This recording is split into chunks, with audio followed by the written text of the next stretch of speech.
नमस्कार, मैं हूं आपका नीतीश भारद्वाज। प्रभु श्री राम का नाम लेकर शुरू करते हैं आज की सभा। देवलोक भला क्यों नहीं चाहता था राम का राज्याभिषेक? क्योंकि यदि राम सिंहासन पर बैठ गए तो उनका महान उद्देश्य कभी पूरा नहीं हो सकता था। और आखिर बहुत सोच विचार के बाद उन्हें इसका हल मिल ही गया, और वो उपाय था देवी सरस्वती।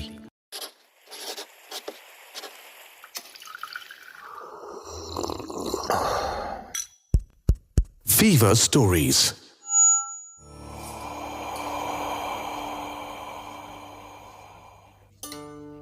देवी सरस्वती, हम लोगों की यही चिंता है कि श्री राम का राज्याभिषेक नहीं हो, चाहे जैसे भी हो वो वन जाए, क्योंकि वन में ही सारी मानवता और स्वर्ग के उद्देश्य की पूर्ति होना संभव है। इस कार्य से हमें प्रसन्नता होगी श्री हरि, पर मेरे माध्यम से ये कैसे संभव है? मुझे क्या करना होगा? आप बुद्धि और विवेक की देवी हैं। आप में शक्ति है कि आप किसी का भी मन, विचार सब बदल सकती हैं। किसी में भी अपने विचारों को प्रवेश करा सकती हैं आप। मैं देख रही हूँ श्री हरि कि अयोध्या में कैसी खुशियाँ मनाई जा रही हैं। ऐसे समय में श्री राम को सिंहासन नहीं मिलने पर अयोध्या वासी कितने दुखी होंगे।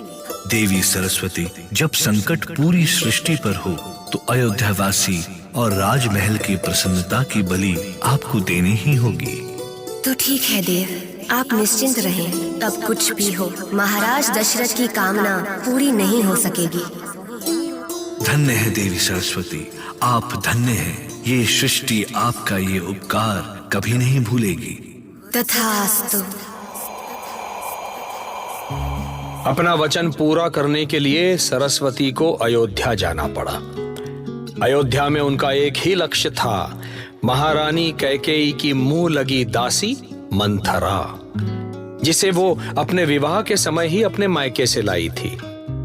जिस समय अयोध्या में मंगल गीत गाए जा रहे थे, सभी खुशी से झूम रहे थे, दिव्य आभा से युक्त देवी सरस्वती सीधे मंथरा के सामने प्रकट हुईं, और वो भी एक भविष्यवक्ता के रूप में।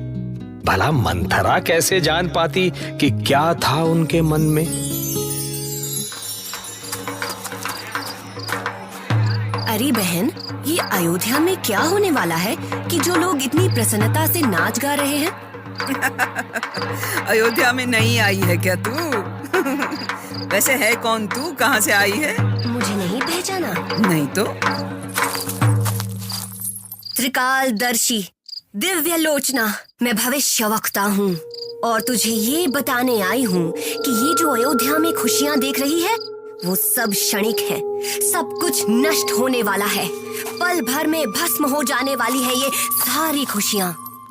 सब कुछ नष्ट होने वाला? ये क्या कह रही है तू? क्षमा करो देवी।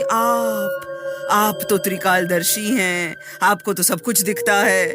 कुछ मुझे भी तो दिखाइए। सबसे पहले तो मैं तुम्हारा भविष्य देख रही हूँ। उस राम के सिंहासन पर बैठते ही तुम्हें घसीटकर राजमहल से बाहर निकाल दिया जाएगा। तुम भीख मांगने के योग्य भी नहीं रहोगे। नहीं, ऐसा नहीं हो सकता। ऐसा कभी नहीं हो सकता। हमारे श्री राम तो। ऐसा ही होगा मंथरा।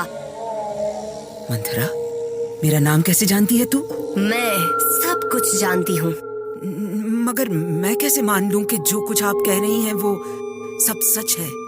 कुछ ऐसा बताइए जिससे आप पर विश्वास हो। मूर्ख है तू मेरी परीक्षा ले रही है। ठीक है, यदि परीक्षा लेना ही चाहती है तो सुन। महारानी कैकेयी को महाराज दशरथ ने देवासुर संग्राम में कुछ वर दिए थे, और तुम्हारी महारानी ने अभी तक वो वर नहीं मांगे हैं। जाकर पूछ लो उनसे। अरे, ये तो महारानी भूल ही गई थी। बहुत साल पहले एक बार उन्होंने मुझे बताया था कि अब याद आ रहा है। क्षमा करें देवी, क्षमा करें। आपको पहचानने में भूल हुई। आप तो सचमुच त्रिकालदर्शिनी हैं। आपको भूतकाल की सभी बातें पता हैं। देवी, इसका अर्थ है कि आपको भविष्य भी दिख रहा है? हाँ मंथरा, मैं पूरी अयोध्या का भविष्य देख रही हूँ।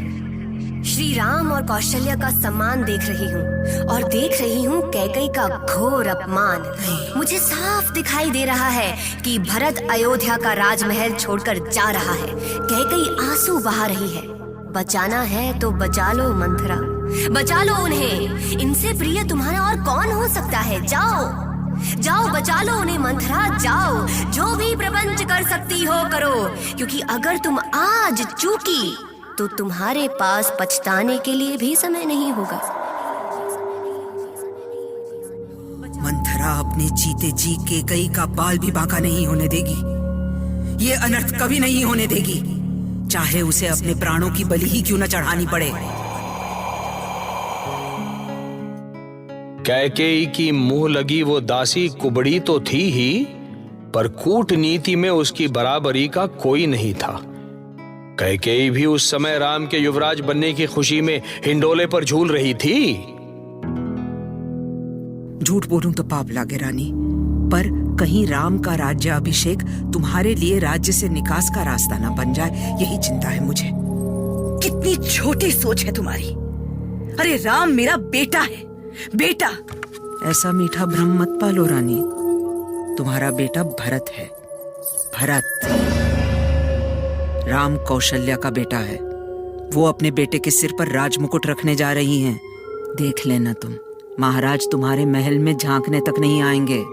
कौशल्या को राजमाता का सम्मान मिलेगा। मेरा कहा मानोगी तो खेल अभी भी तुम्हारे पाले में होगा। ध्यान से सुनो, अभी महाराज तुम्हारे वश में है।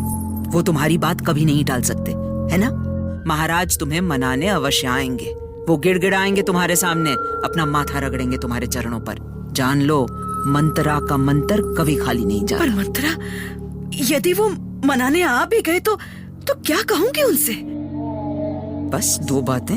पहली ये कि वो भरत को युवराज बना दें, और दूसरी ये कि 14 बरस के लिए रामचंद्र को वन में भेज दें। मंत्रा!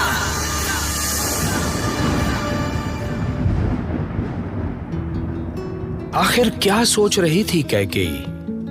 क्या कैकेयी का मन बदल गया?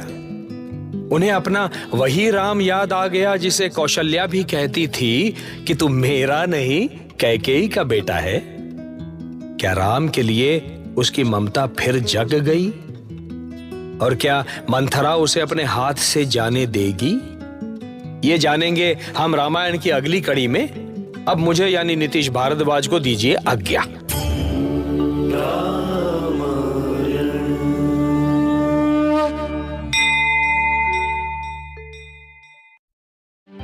ऐसी और कहानियां सुनने के लिए सब्सक्राइब करिए फीवर स्टोरीज। कहानियां ऐसी जो दिखाई दें।